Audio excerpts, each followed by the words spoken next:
Hi, my name is Rhonda and I'm here to help people to engage their emotional intelligence. In today's video, I'm going to be talking about regrets. And the number one thing that people have said that I found in research that their number one regret is not living their life as their genuine self and trying to live up to other people's expectations.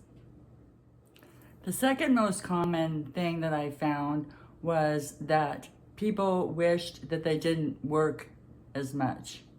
And when I was going through and looking all up the information on what people's regrets were, I found it very interesting that most of it had to do with interactions with other people, regrets about friends and family and jobs, and there was only two that I found that were regarding a financial situation. And I think that that is absolutely amazing. And in looking around at what's going on in the world today, of people trying to figure out who they are, what their purpose is, and what they can do in life and how they can help others is absolutely amazing to me, because that shows me that we are a world of people who do not want to be divided.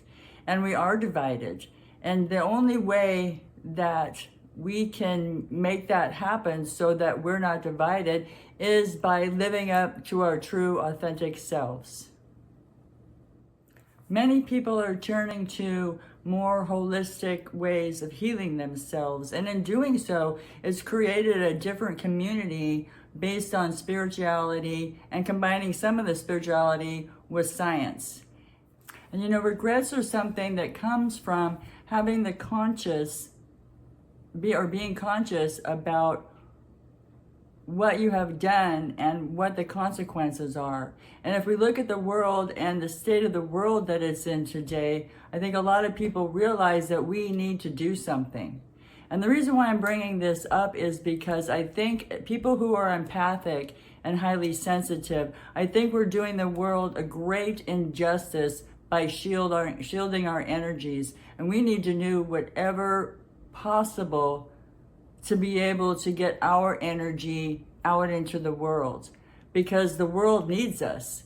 And the ways that we do that, we all have different means of doing that. Some of the people do meditation, they do Reiki, they go to retreats, but it's all this focus on relationship and being with people, interacting with people. There's so much loneliness in the world because people aren't interacting with people anymore. And there's a lot of people in this world who are really, really struggling, that have a very, very low vibration, and they don't know how to pull out of it. There are people like my son and his girlfriend, where I recommend videos and I recommend things all the time. Watch this, watch. I'm practically begging them to watch this information so that they can learn about it, so that they can grow and learn how to do the things that are going to bring up the vibration in their world and in our lives. And it's really challenging when we're all on different levels and we're all divided in so many ways, with politics and race. And then there's the fact of the distance. The internet has made it so that, like people in the US, we can know what's going on in other countries now, and we can feel what's going on in other countries. But if we go back to the emotions and what empaths can do, I did an earlier video about how depressing it was going through the internet and finding out what all these stories were and all these websites are about how lonely we are, and we have to shield our energy and we have to protect ourselves. And I don't know what's causing more of a lowering your vibration than that. So there has to be another way to be able to go out in the world and share the energy and share the positive and bring up our vibrations. And a lot of that is inner work. It's going inside of ourselves and figuring out how to heal ourselves inside. But there is a time, if you can shield yourself and you can take the time to close off your energy, then there's a time when you can open up your energy. We can do both. We can take it in and push it out as well. And I think what we really need to do is come together and try to raise the vibration in the world, but we're not going to be doing it about sitting at home and trying to heal ourselves. You have to look at things realistically. Like when my daughter was born, she has cystic fibrosis, and everything on my plate was put aside, regardless of how I felt or what was going on in my life. That was my main focus. It didn't matter. And I think part of the focus that we need to have right now is reaching out to people and helping them to see how it is to live a different life. Like I said, the number one main regret that people have in life is not being their true authentic self. And I don't know how you teach that to someone. There are different resources on the internet that can guide you and help you. As a matter of fact, hundreds of thousands of resources. You just have to know what you're looking for and what's going to work that's right for you, because they're all different. You know, some of the other regrets that I have here are, you know, not standing up to bullies when we were younger. And that's a big one for me, because my son and my daughter were both bullied in high school, and nothing was done about it. The faculty and they didn't do anything about it. And the results of that were my children feeling the effects of that. And I can't blame them, and I can't blame the schools, because I didn't take it seriously. I didn't go in and I didn't stomp my feet, and I didn't tell them how I felt about it strongly, because I was afraid. I wasn't being my authentic self. That's not me. That's not me to hold in things like that. So I wasn't being myself when my children were going through that. Another big regret with people was not working harder on their marriage. And I can attest to that. I wish I would have worked harder on my marriage with my ex-husband, whom we have kids with. And I really regret not doing that, because now I see the effects that it had, not only on myself and him, but our children's and our friends and our family, and every person that we ever came in contact with was affected by that. And some of the other reasons were, taking more risks. And that's part of being our authentic self and jumping out into the world and doing what you think is what's right and what you should be doing in the world. Another one was doing more for others, wishing that they would have done more for others, wishing that they should serve others. Another one was the courage to express feelings. And I think that's a big one, because all along with these regrets that I read about, like I said, have to do with relationships. And if you're not able to express your feelings and learn how to do that, that's how relationships are lost. A lot of people regretted, not keeping in contact with friends and letting friendships fall apart, and family members and the arguments, and not resolving conflict in relationships. Like I said, remember, these are the number one regrets that I found, and they all have to do with relationships. And that's what we need to focus on. And so I think with the ability to be able to sense other people's emotions and feelings, that we get too caught up in protecting ourselves. What do we need to do to take care of ourselves? And we're so exhausted by the end of the day. Well, if you're focusing on that, that's what's going to happen.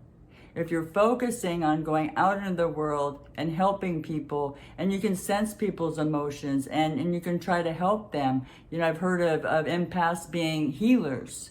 And there's a big truth to that as well, because we can heal other people. You can choose not to. You can choose not to take on somebody else's emotions. And if you don't know how, then learn how. And another one of the points that was not spending enough time with parents.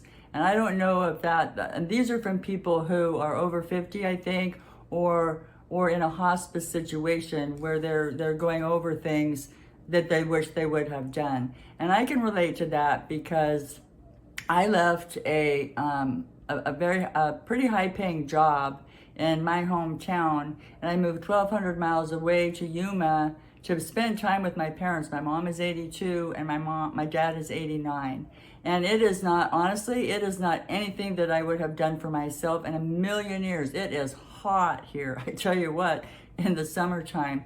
But I wasn't doing that. I was following what I was following the process. I was just listening to the process, listening to my intuition. I knew it was the right thing to do, and it wasn't about me. It's not about me. So we have to think of that. Is it about us, or is it about the relationship in our life? So now is the time to be really honest with yourself, and not hide your true self, and be kind to people. Be kind to yourself especially. And let's stop hiding behind this veil. I mean, people who have a narcissistic personality disorder, they have a mask that they put on and they hide them true selves for a different reason than empaths hide them true selves. Empaths hide their true selves because they're afraid also. We're afraid to show ourselves. We don't have the confidence. And there are so many courses and so many different resources out there where you don't have to hide your true self. You can be your true self. You can become not afraid, and you can do all these wonderful things. You just have to set your mind to it, and you have to set that intention. You have to have that intention. If you want to manifest that for yourself, you have to start acting like that, and you have to visualize yourself in those situations. And if we want to make a difference in the world with what we can do and our energy out in the world and the good things that we can do, then we need to do that. We need to start manifesting that, and we need to start figuring out how to do that. Because as far as I'm concerned, there's a couple of things that have happened today and in the world events that are tearing us apart. It doesn't matter what you believe in politics. It doesn't matter what you disagree with in your family. You can agree to disagree. This whole world has just gotten so totally out of control, and maybe it has been for a long time. But I am finally becoming aware of it. And once you're aware of something, you cannot be deceived. Once you're aware of something, you will see the truth.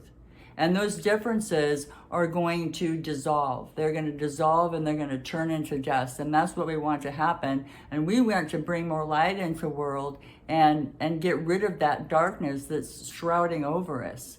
So what is your number one regret? What is your number one regret that you have? And are you being your authentic self? And are you doing what you want to in life? Because if you're not, that's the number one regret that people have. So I hope you like this video. And if you like the content, like and subscribe, and we'll catch you next time.